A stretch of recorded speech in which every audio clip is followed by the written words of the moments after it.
Once a hero of the Republic, a beacon of hope as Anakin, Vader's fall to the dark side was not just a betrayal of the Jedi, it was a rebellion against their very ideals. But what was it specifically about the Jedi tradition that he came to loathe so deeply?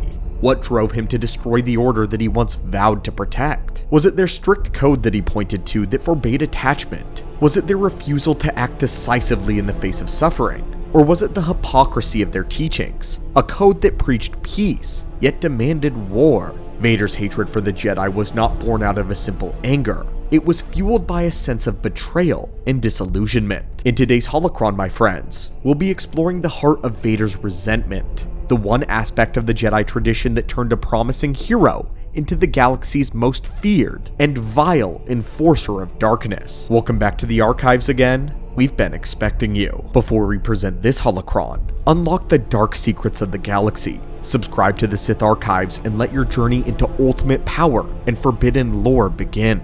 After all, knowledge is power, and the dark side has plenty to share. Lord Vader's hatred for the Jedi was absolute, born from a toxic mixture of betrayal, disillusionment, and his own personal failure. To him, the Jedi were hypocrites preaching peace and compassion while condemning attachment and emotion. Attachment and emotion to Vader he saw as essential to understanding true strength and humanity. Vader saw their rigid adherence to their code as a weakness, one that led to the galaxy's suffering, and he resented their refusal to accept a vision of decisive, forceful action, an action which he offered to lead. As the chosen one, it should have been his right. To Vader, the Jedi Order was a relic of an ineffectual idealism, and he wanted it to be erased entirely, not just physically, but symbolically. He sought to destroy their temples, extinguish their teachings, and to ensure that their memory of philosophy was buried under the Empire's iron fist. The Jedi to Vader deserved not just defeat, but annihilation.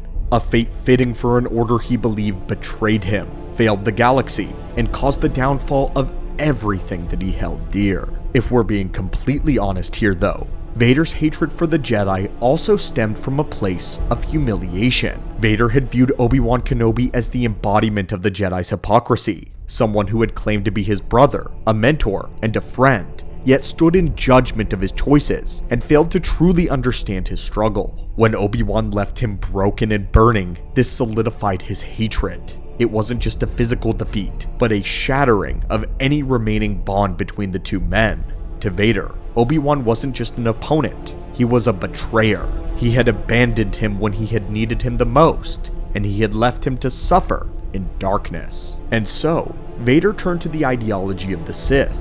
That is how he got his name after all, as it was supposed to represent the death of Anakin and the birth of a new being. Long ago, deep within Skywalker's chest there lay a slumbering dragon, a primal restless force that represented his insatiable hunger for power, but more importantly, for control. The dragon whispered to him in moments of doubt, coaxing him to abandon restraint, to seize the strength that he believed was his destiny to wield. It fed on his fear of loss, his anguish over failure, and his frustration with the limits imposed by the Jedi Order. With every act of defiance, every brush with the dark side, the dragon stirred. Its scales glinted with the promise of absolute mastery. But this was no benevolent force. It was a beast of chaos, thriving on Anakin's anger and on Anakin's pain, urging him to embrace it fully. As Anakin fell deeper into his obsession with saving those that he loved, the dragon grew bolder, its fiery breath consuming his humanity, leaving only the blackened shell of Darth Vader in its wake. Vader was of course Sith in name, but his methods and philosophy often diverge from the traditional Sith ideology.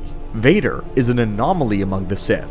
While he embraced the dark side's focus on anger, pain, and power, he has abandoned much of the cunning and deceit that had defined the Sith of this era specifically. Vader harkens back to the older Sith.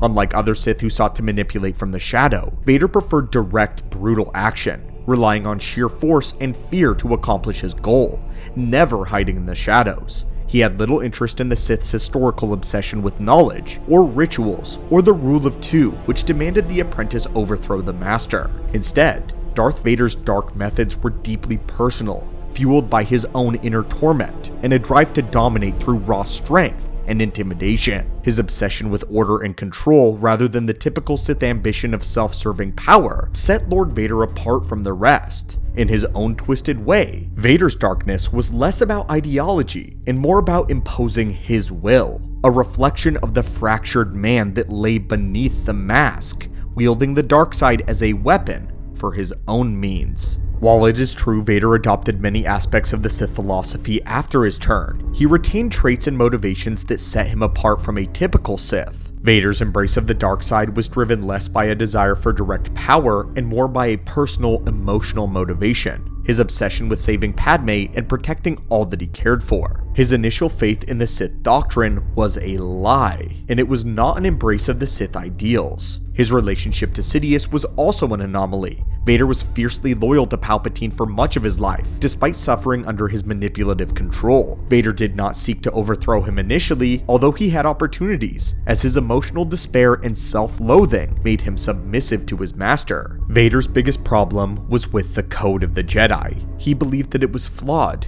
hypocritical, but mostly inhumane. Vader was born out of very human feelings. It is humanity that lay way to anger and pain that created Vader. The Jedi demanded detachment, suppression of emotions. This was unnatural to Anakin. He was forced to bury his love for Padme, his grief for his mother, emotions that were integral to the man that he was. To Anakin, the Jedi's insistence on emotional restraint was not strength, it was blindness, a refusal to understand the complexities of the galaxy and the power that emotion provides. Their dogmatic neutrality in the face of suffering and injustice frustrated Anakin, especially during the Clone War, when they preached peace and yet led armies to war. This perceived contradiction shattered Anakin's respect for their philosophy, making Anakin see them not as protectors of peace, but enforcers of an outdated system that refused to evolve. The Jedi Code ultimately broke Anakin by denying him the support and the understanding that he needed. As a boy, he was torn from his mother, thrust into the order that treated attachment as a weakness. This left him isolated. His fear of losing the people he loved, first his mother, then Padme, clashed with the Jedi's teachings, offering him no comfort nor solution.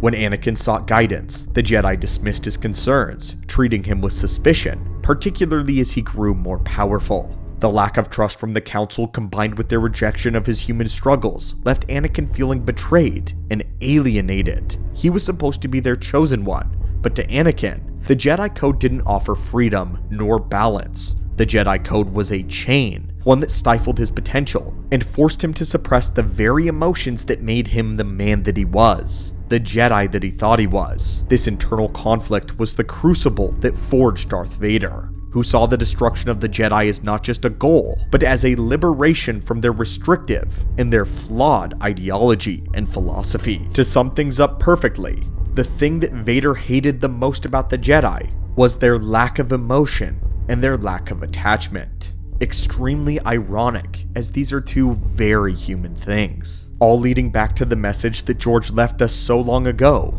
At the end of the day, this man who you think is the villain is actually the victim of the story. A beautifully dark tragedy, but one that ends in redemption. But now that we've taken a look at the complexity of Darth Vader, I want to remind you that just for a few more days, there's the Star Wars half off. So link below on the merch page. If you use code WAVE, not only do you get half off your order, but also 15% off anything else. So check it out now. Whether you're repping the light or the dark side, these deals are your destiny. But thank you for delving deep into the Sith archives today with us. Your curiosity and hunger for knowledge honor the dark side's pursuit of understanding. Whether you're here to learn, to question, or to embrace the shadows, your presence here today strengthens this legacy. Until next time, may your path remain illuminated by power and purpose, and the archives will await your grand return.